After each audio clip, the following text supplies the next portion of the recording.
Hello everyone. I hope you all are well. Welcome to my channel विज्ञान श्रोतालय और मैं हूँ आपकी एजुकेटर शिवानी चक्रवर्ती।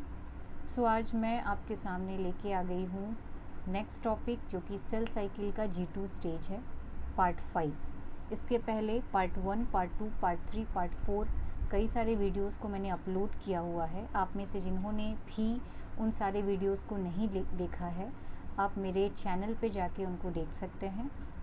और मेरी यही रिक्वेस्ट रहेगी कि पहले आप उन सारे लेक्चर्स को देखिए, उसके बाद ही पार्ट 5 तक आइए, नहीं तो आपको चीज़ें क्लियर नहीं हो पाएगी। स्टार्ट करते हैं G2 स्टेज। तो G2 स्टेज हमारे सेल साइकिल के इंटरफेस का एक स्टेज था और G2 फेज़ को हम गैप सेकेंड फेज़ भी कह रहे थे और पोस्ट DNA सिंथेसिस फेज़ भी कह रहे थे, क्योंकि हमने आपको बताया था कि G1 फेज़ को हम प्री DNA सिंथेसिस फेज़ या गैप फर्स्ट फेज़ कहते हैं, क्योंकि वहाँ पे DNA सिंथेसिस की सारी चीज़ों की फुलफिलिंग स्टार्ट हो जाती है, काम शुरू हो जाता है। और जहाँ S फेज़ की बात की तो हमने कहा कि वहाँ पे DNA सिंथेसिस होता है, और जब DNA सिंथेसिस हो चुका है उसके बाद आता है आपका G2 फेज़, जो कि DNA बनने के बाद का स्टेज है। G2 फेज़ मतलब पोस्ट DNA सिंथेसिस, मतलब यहाँ पे हमें पता चल जाता है कि DNA बन चुका हुआ होता है, जो कि कहाँ बनता है, S फेज़ में।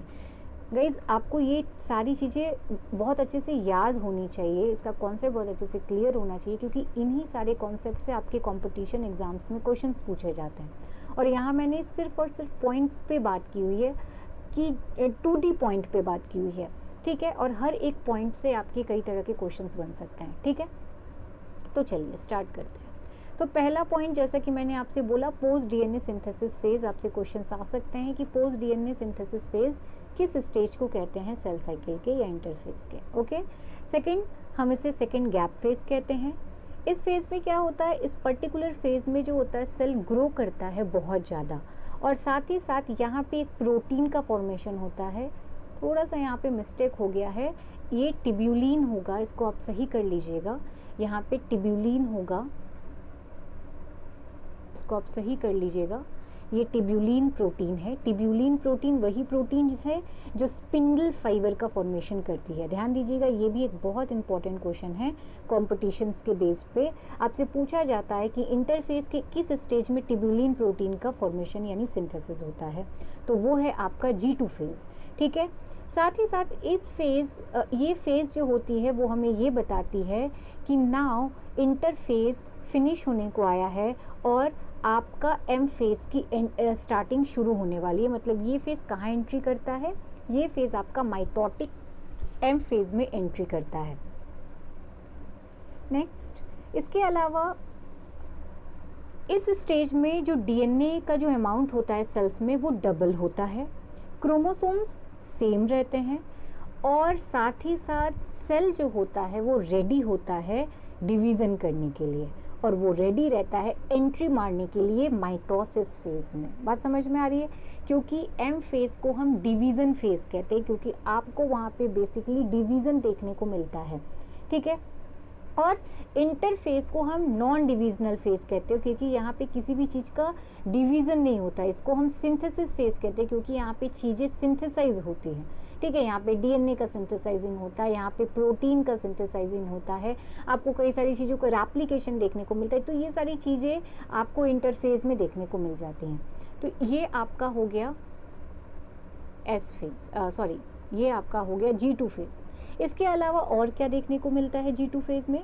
G2 फेज़ क्या करता है, चेक करता है, सेल चेकिंग का काम भी करता है, डैट कि सेल ठीक से बना है कि नहीं, सेल्स में जो भी DNA है उसका कॉपी ठीक से हुआ है कि नहीं, करेक्ट तरीके से हुआ है कि नहीं, यानी सेल चेकिंग का काम यहाँ पे होता है, ठीक है।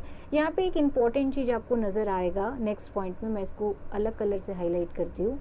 यहाँ पे मैंने बताया है कि कुछ ऐसे कैंसरस सेल्स होते हैं, या आप कह सकते हैं जो जीनोपॉज होते हैं, यंग जीनोपॉज होते हैं, उनकी एम्ब्रियो जो होती है G2 स्टेज को बाईपास करके आगे बढ़ जाती है। मतलब कैंसरस सेल्स में और इस तरह के यंग जीनोपॉज के एम्ब्रियो सेल्स में आपको देखने को मिलता है कि इनमें सेल साइकिल के इंटरफेज में ये G2 स्टेज को फॉर्म ही नहीं करते, बल्कि उसको एग्जिट करके मतलब बाईपास करके आगे बढ़ जाते हैं, आगे प्रोसीड करते हैं और डायरेक्ट डीएनए का रेप्लिकेशन करते हैं।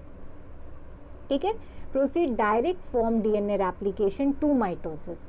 तो ये भी एक बहुत एक्सेप्शनल क्वेश्चन है जो आपसे पूछा जाता है कि किस में ऐसा देखने को मिलता है जहाँ पे G2 फेज होता ही नहीं है, वो बाईपास कर देते हैं और डायरेक्ट छलांग मार के आगे के स्टेज में पहुंच जाते हैं। क्योंकि आपको पता है कि पहले आपका G1 फेज़ होगा, फिर S फेज़ को क्रॉस करना पड़ेगा, फिर G2 फेज़ को क्रॉस करना पड़ेगा, तब जाके आप माइटोसिस यानी M फेज़ में एंट्री कर सकते हो। लेकिन इनमें आपको देखने को मिल रहा है कि S फेज़ के बाद वो डायरेक्ट G2 को बाईपास करके क्रॉस करके डायरेक्ट छलांग मार के वो M फेज़ में एंट्री कर जाते हैं।